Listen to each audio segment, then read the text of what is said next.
A div is a monstrous creature in Middle Eastern lore that derives from Persian folklore, but was integrated into Islam and other countries like Armenia, Turkey, Albania, and other locations. In Islam, it is said that God created the div first, but the div, as we have learned in different religious texts, being the former masters of the world, they were disposed and exiled from the human world. They would end up occupying a space between the physical and metaphysical world, much like the jinn, but they are not the same as the jinn.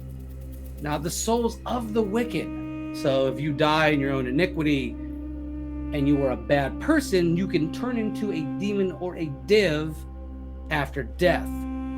Sources point to Al-Rasi, who was an alchemist in the Islamic world, as the researcher behind that information. Also, in Islamic legends, they appear as villains, sorcerers, monsters, ogres, or even helpers of the protagonist.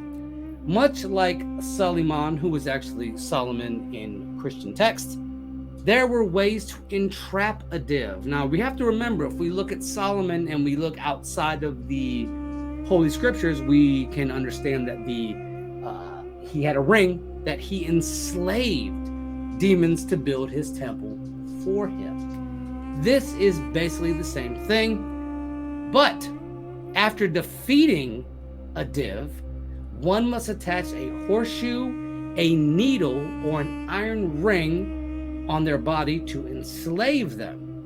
A div can't be killed by physical combat, and the only way they can be truly destroyed is if you find the container that houses their soul and destroy it.